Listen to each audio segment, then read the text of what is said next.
Well, the PFA Awards just took place and it was a huge success, of course. We had players gracing the occasion, that's nominees like Erling Haaland, David Raya, Gabriel, Bruno Fernandes, Semenyo, and if I've Rancheki, Igor Thiago, and a host of others. Well, I have with me Fred here to discuss the awards, whether the winner merited it, and a whole lot. We'll look at also the stats of all these nominees because it looked like a hot race. Because last season we didn't really have the go-to guy. It was only records that were used in this category. If I'm not to lie, it was records that pushed it, because usually the agenda is always the top goal scorer. It's usually not given to someone who has made a lot of assists. All right, so let's look at all the players that were nominated in this category. The first and foremost player we can look at is Bruno Fernandes.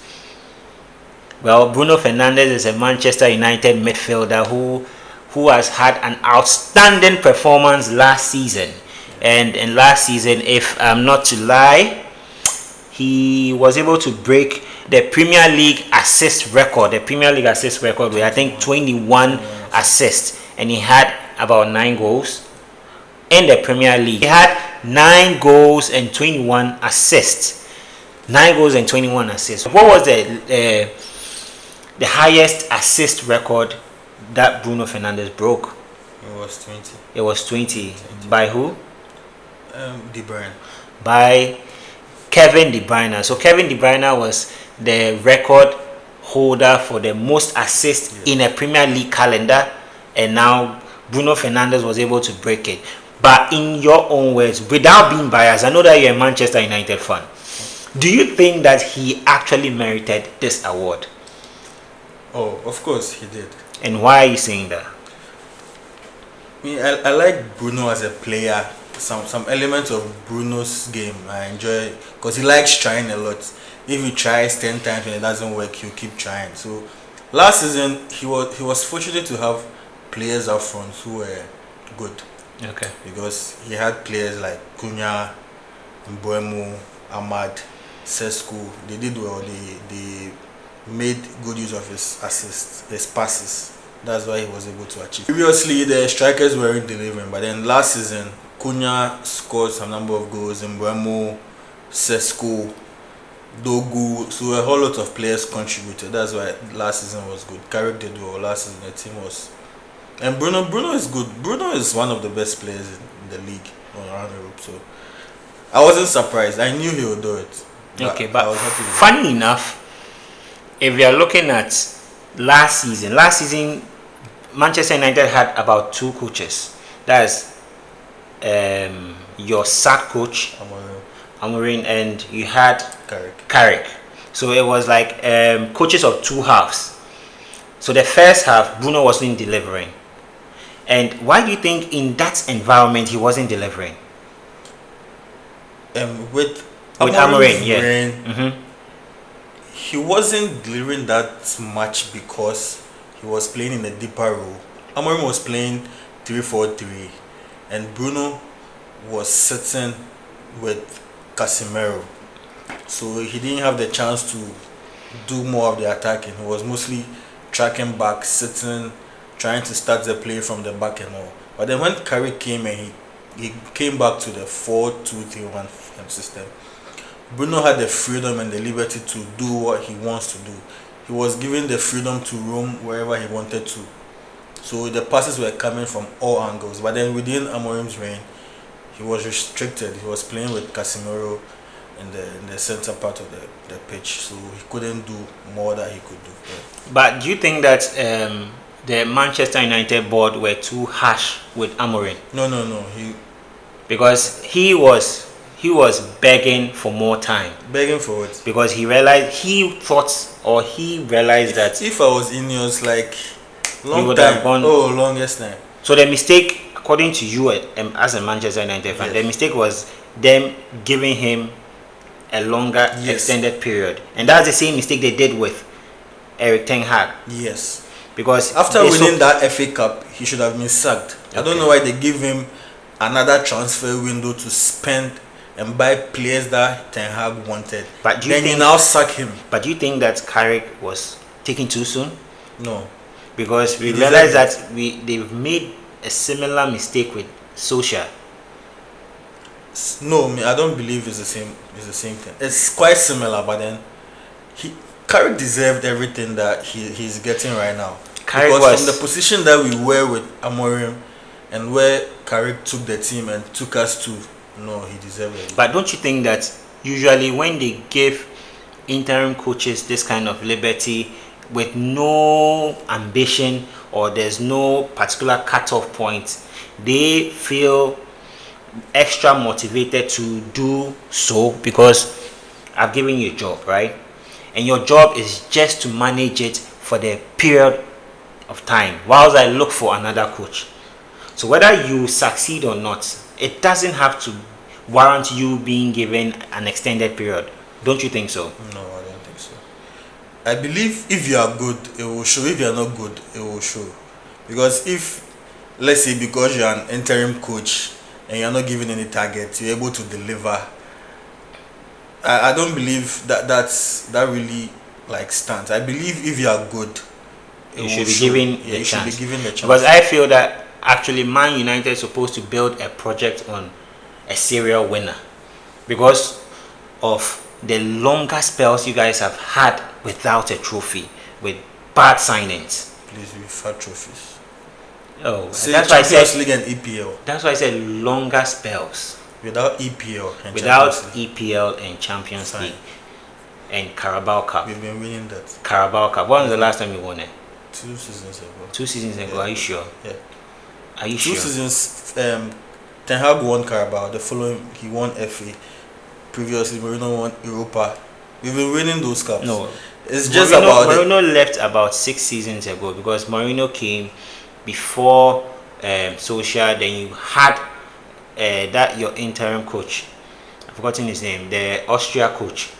Oh, that guy. He didn't Good. do that. You had that interim coach before Ten Hag came, and he said it's an end of an era, or whatever. So, post Fergie, Moyes didn't win anything, but Good. he didn't stay for long.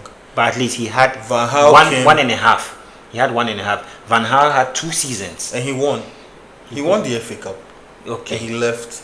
Mourinho came. He won the Europa. He won the Community Shield, which I don't even consider that. He won the Europa and won FA Cup or Carabao. Yeah, Yes. Carabao Cup. Yeah. And he left. Solskjaer came. He was unfortunate, but then he went to finals back to back. Europa final, we lost on penalties.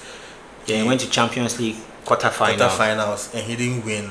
And the Austrian coach came, and Ten Hag came. He won the Carabao. He won the FA. Okay. So Yes, at least and you'll be having Amorim, success. Amorim came. But the Premier League has been. It's the EPL and the Champions League. Yeah. So the Premier League is a cup that has eluded you guys for a very long time. Yeah.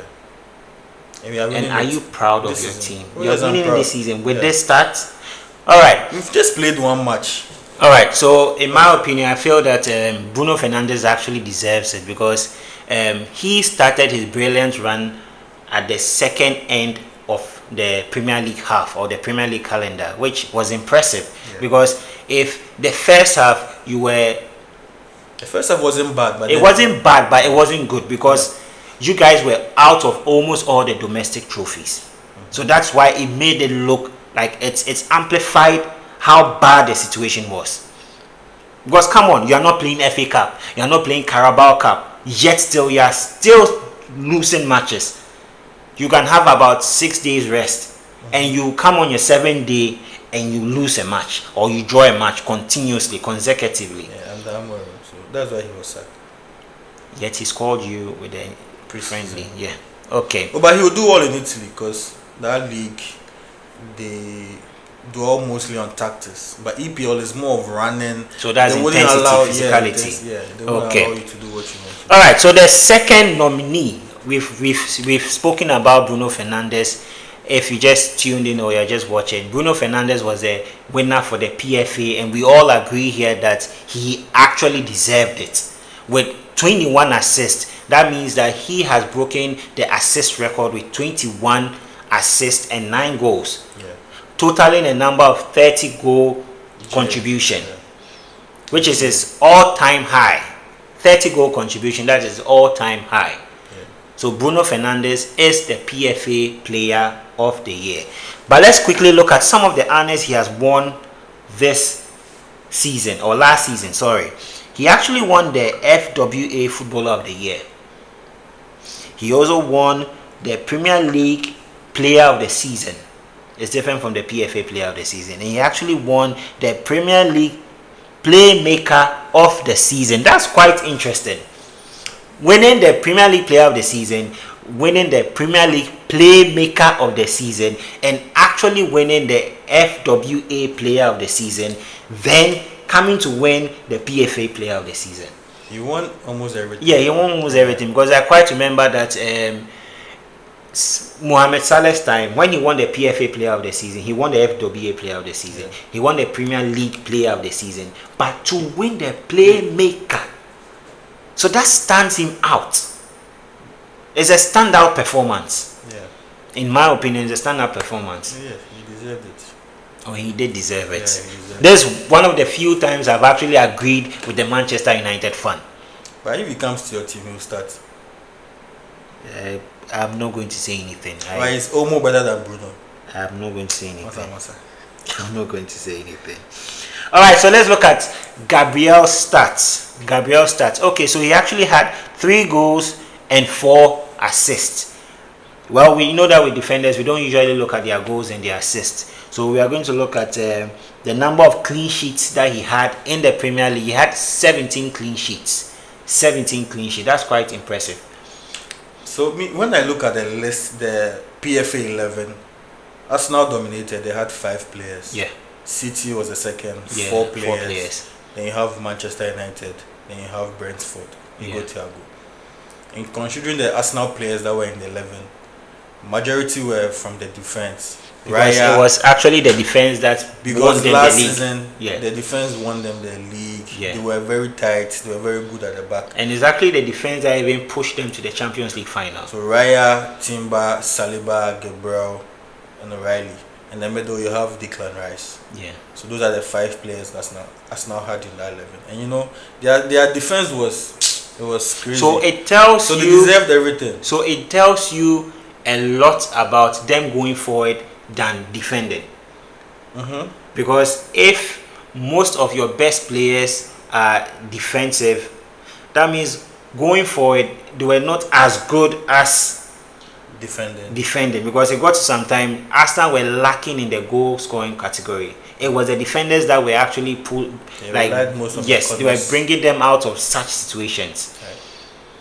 And to win the league, you need a very strong defense. Oh, I beg to differ, because one of Guardiola's Premier League campaigns that he won, he actually did it with a lot of goals. No, so Guardiola's system and strategy is different. No, that you are generalizing it, that winning a Premier League you have to solely one of the key areas. But even with Guardiola's own, the fact that he was scoring more goals,